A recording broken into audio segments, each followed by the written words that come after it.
Durante el año 2023, el Departamento Nacional de Estadística DANE expidió un informe en el cual informaba que únicamente el 18% de los colombianos alcanzaban una pensión completa. En contraste con lo anterior, el Ministerio de Hacienda Nacional radicó ante el Congreso de la República el aval fiscal, con el cual se pretende que avance en el Congreso en último debate la propuesta o proyecto de reforma pensional.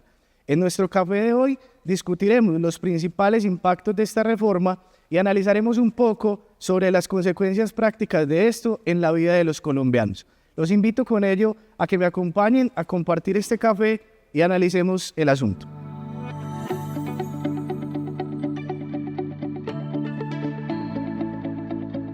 Profesor Juan Pablo, le damos la bienvenida a este café a propósito de las discusiones políticas, jurídicas, ciudadanas que se están dando en el marco de muchas preocupaciones en materia de reformas. Digamos que, ¿cómo nos podría usted ilustrar acerca de cuáles son los principales puntos de esta reforma pensional que propone el gobierno?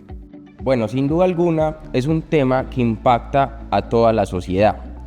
La reforma pensional es un tema de interés y además es muy importante que las personas sepan de ello. Colombia tiene un sistema pensional estructurado en un sistema dual.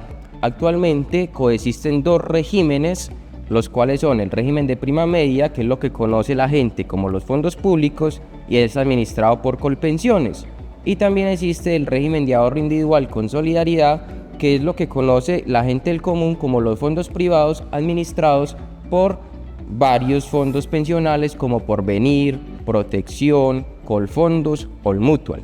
Actualmente tenemos dos regímenes, cada régimen funciona de manera diferente. El régimen de prima media funciona con dos requisitos para otorgar la pensión de vejez, que son edad y tiempo. Edad mujeres 57 años y hombres 62 años, y para ambos 1.300 semanas. Por el contrario, el régimen de ahorro individual funciona con un capital ahorrado. A las personas no se les exige edad, pero se les exige que tengan un capital ahorrado, aproximadamente está superior a los 320 millones de pesos, puede ser más, y si cumplen el capital se pueden pensionar. Por el contrario, con la reforma se plantea cambiar de un sistema dual compuesto por dos regímenes por un sistema de pilares. Este sistema de pilares está compuesto por 4 pilares. Ok, profesor, en ese orden de ideas, hoy, ¿cuáles son los requisitos que hoy debe cumplir un ciudadano para lograr su pensión? Hoy, puntualmente. Listo, depende del régimen donde esté. Si está en el régimen de prima media con prestación definida, que es lo que conoce la gente como el fondo público, administrado por Colpensiones, exige dos requisitos: edad y tiempo. Edad, mujeres 57 años, hombres 62 años. Y para ambos géneros 1.300 semanas. Por el contrario, actualmente en el régimen de ahorro individual con solidaridad, lo que conoce la gente como los fondos privados, se exige un capital ahorrado. No se exige edad, sino que se exige un máximo de capital ahorrado para poderse pensionar. Ok, frente a esos requisitos puntuales que usted menciona, edad y tiempo, ¿la reforma que plantea el gobierno trae alguna variación importante que de pronto la ciudadanía necesite conocer?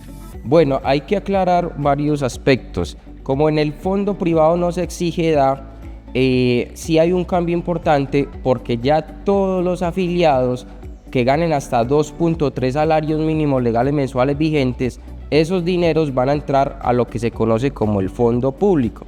Entonces, de entrada al fondo privado tenemos que manifestar que sí hay un cambio importante, porque ya no se exigirá el capital ahorrado, sino que se exigirá edad y tiempo hasta 2.3 salarios mínimos legales mensuales vigentes, que es el umbral que actualmente tienen discutido el Congreso de la República y han llegado a ese acuerdo.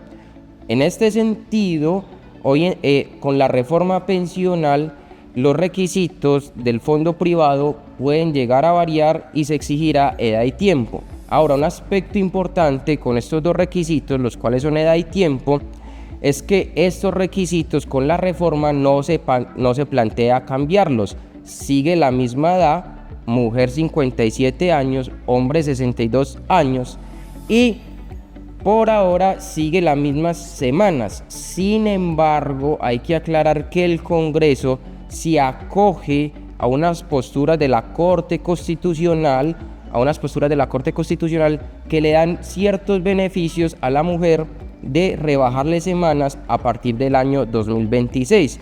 Incluso la reforma pensional le da un gran beneficio a las mujeres que tengan hijo.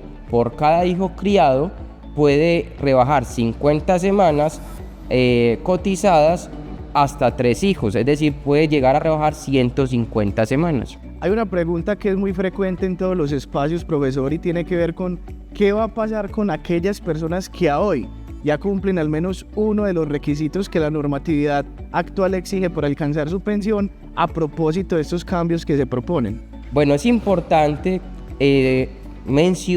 exponer que siempre que hay una reforma pensional o otro tipo de asuntos, el Congreso está llamado a legislar, a consagrar un régimen de transición.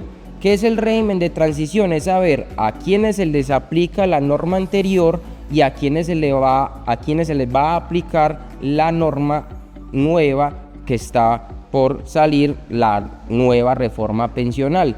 El régimen de transición actualmente está consensado en el Congreso que se le respetará la norma anterior a los hombres que tengan 900 semanas y a las mujeres que tengan 750 semanas a la entrada en vigencia de la reforma pensional. La entrada en vigencia también está en discusión. Actualmente se plantea que será el 1 de julio del año 2025. Todavía falta un debate para que la ley pueda ser promulgada. Puede que la entrada en vigencia, la fecha sea movible, no sea el otro año, sino años posteriores, pero a la entrada en vigencia lo que tenemos hoy en día pactado en el Congreso es que los hombres que tengan 900 semanas y las mujeres 750 semanas cotizadas al sistema de seguridad social, se les respeta la norma anterior. Hay que mirar la entrada en vigencia, si las tiene cotizadas, pues sus derechos se regularán con la norma anterior. Los que no alcancen estas semanas deben ceñirse a la norma nueva. Por eso es demasiado importante para todas las personas que vean este video revisar su historia laboral. Puede pasar que haya trabajado y el empleador no le haya cotizado, y puede llegar a ser más conveniente que la ley anterior entre a regular sus derechos, sus condiciones, que la ley nueva, o viceversa. Entonces será muy importante para todos los afiliados revisar la historia laboral. En ese orden de ideas, profesor, digamos, para brindarle una seguridad a quien nos ve y nos escucha, podrían estar tranquilos en el sentido de que hay una garantía a las condiciones que ya previamente ellos hayan adquirido. Siempre y cuando las personas tengan una fidelidad en la cotización, eso técnicamente se llama una expectativa legítima, no una mera expectativa, y se exigirá que el hombre cumpla 900 semanas, la mujer 750 semanas, y si las tiene, pues entonces tiene plena garantía que se le van a respetar las condiciones y los derechos de la norma que actualmente está vigente. Hay un asunto particular que tiene que ver con un concepto que se llama garantía de pensión mínima. Actualmente muchas personas, digamos, con eso pueden suplir esas contingencias que bien sabemos, como ustedes nos lo han enseñado, que son la invalidez, la vejez y la muerte, que cubren justamente la pensión. Frente a la garantía de pensión mínima, ¿qué propone esta reforma? ¿Va a desaparecer? ¿Se va a modificar? ¿Se va a desmejorar? ¿Qué podemos decir, profesor, acerca de ello? Bueno, realmente la pensión mínima, la pensión de garantía mínima, es una pensión que existe en el régimen de ahorro individual con solidaridad, es decir, los fondos privados, lo que conoce la gente como los fondos privados. Como el régimen de ahorro individual con solidaridad, pensionas con un capital ahorrado, puede suceder que una persona al cumplimiento de la edad, es decir, hombre 62 años, mujer 57 años, no tenga ese capital suficiente para pensionarse. Entonces la norma le da una alternativa, y es mirar las semanas de cotización que tiene la persona para saber si de pronto se puede subsidiar el capital faltante. Si miramos la historia laboral y la persona tiene 1.150 semanas, se saca dinero del fondo de solidaridad, se complementa el capital y a la persona se le da una pensión de un salario mínimo. Pero con la reforma, este lineamiento o esta figura queda eliminada.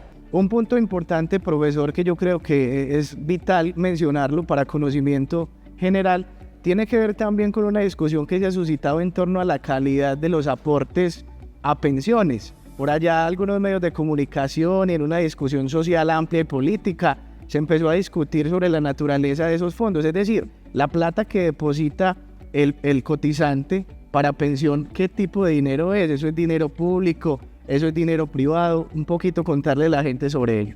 Bueno, eso depende del régimen donde pertenezca el afiliado. Si está en el régimen de prima media con prestación definida, esos aportes que realiza la persona van a un fondo común. Un fondo común, imagínese una alcancía donde todo el mundo mete su dinero, mete su platica, y de esa propia alcancía se pagan todas las prestaciones económicas, la pensión de vejez, la pensión de invalidez, la pensión de sobrevivientes, un auxilio funerario. Como todo el mundo en el régimen de prima media mete su dinero en un fondo común, ese fondo común pertenece a todos los afiliados. Por el contrario, en el régimen de ahorro individual con solidaridad funciona de manera distinta. Cada persona ya tiene su propia alcancía, su propia cuenta de ahorro individual, y esos dineros no pertenecen ya a una alcancía común, a un fondo público, sino que cada persona, cierto porcentaje de lo que cotiza, va a su propia cuenta de ahorro individual. Es como si cada persona tuviese su alcancía y empieza a ahorrar en esa alcancía para que en el futuro se proteja su vejez. Entonces dependerá del régimen donde pertenezca el afiliado. En ese orden de ideas, ¿cuáles cree usted, profesor, que son los principales impactos de esta reforma en la actualidad pensional? Bueno, realmente la reforma pensional plantea cambiar el sistema a un sistema de pilares. Los principales impactos es que va a tener mayor cobertura, especialmente a la población más vulnerable. Estos 4 pilares se componen de la siguiente manera. El primer pilar es un pilar solidario.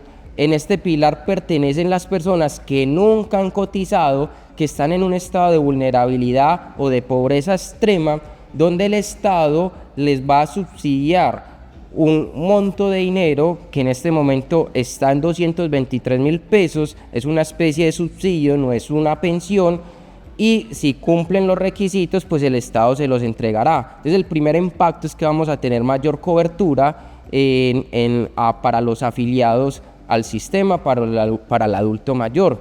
El segundo pilar es un pilar semicontributivo.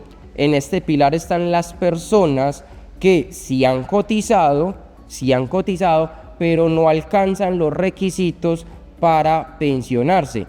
Tiene una cotización entre 300 semanas y 1000 semanas. El sistema va a observar cuánto dinero tiene ahorrado y se propone que el Estado, dependiendo del dinero ahorrado, les complemente un dinero adicional. Para los hombres se plantea el 20% y para las mujeres el 30%. Y al cumplimiento de la edad, el Estado calcula cuánto dinero tiene ahorrado y les otorgará, dependiendo del dinero ahorrado, una renta vitalicia. El tercer pilar es el pilar contributivo. Aquí sí están todas las personas, todos los afiliados. Los dineros hasta 2.3 salarios mínimos van a ser destinados a este pilar. Se propone que sea manejado por el Banco de la República. Y existe un pilar voluntario que es para aquellas personas que ganan hasta más de 2.3 salarios mínimos, y esos dineros iban a los fondos privados. Quiere decir que con la reforma pensional ya no van a haber 2 regímenes compitiendo, sino que se van a complementar los regímenes. Se va a calcular hasta 2.3 salarios mínimos con las reglas que hoy en día funcionan en Colpensiones, cuánto equivale el valor de esa pensión. Los que ganen más de 2.3 salarios mínimos se calcula con las reglas de los fondos privados, integran los 2 valores y se otorgará una pensión integral única. A modo de conclusión, profesor, finalmente, ¿fondo público, fondo privado? Bueno, realmente esa pregunta es muy interesante. Es importante decirle a las personas que se asesoren, que averigüen bien, que indaguen sobre el tema, porque la respuesta dependerá de las condiciones de la persona. Si una persona cotiza toda su vida por un salario mínimo, puede que le favorezca más los fondos privados, porque al final su pensión va a ser de un salario mínimo. Y como mencionábamos ahora, pues existe en los fondos privados una figura que se llama la pensión de garantía mínima, y esa pensión es de un valor de un salario mínimo. Por el contrario, si una persona gana 6 millones de pesos, 7 millones de pesos, el Estado en el régimen de prima media subsidia las pensiones, y la tasa de reemplazo, que es una de las fórmulas matemáticas que otorga la ley para saber el valor de una mesada pensional, puede llegar a ser más alta. Pero además también depende de las condiciones de la persona, si tiene hijos, si tiene padres. Entonces la respuesta es muy relativa. La mayor parte de veces el fondo más conveniente es el público, pero puede que a una persona por sus condiciones específicas le convenga más el fondo privado. Agradeciéndole, profesor, su intervención y su valiosa información. Finalmente, entonces, nos queda estar muy atentos al transcurrir de la reforma en el Congreso, a qué va a pasar con este proyecto, a su aprobación y al texto conciliado definitivo para poder entender finalmente los impactos en la reforma. Muchísimas gracias por asistir, profesor. Lucas, es un gusto. También, para concluir, es importante el tema de las semanas. Esta reforma pensional se acoge a la postura de la Corte Constitucional, y las mujeres tienen un beneficio a partir del año 2026, sea para los fondos públicos, para el fondo público, para los fondos privados. Año por año se le van a rebajar semanas, y la mujer va a estar pensionándose con 1000 semanas cotizadas. Gran beneficio para las mujeres. Sin duda alguna, la seguridad social es muy importante para todas las personas, es un derecho para todos los habitantes. Por eso es importante que revise cómo está su situación con el tema de seguridad social, porque tiene muchos beneficios. Estás cubriendo la vejez, la invalidez, la muerte, temas de salud, temas de accidentes de trabajo, enfermedad laboral. Entonces la invitación es para todas las personas que vean el presente programa, para que indaguen cómo están en relación con la seguridad social y conozcan los beneficios de ella.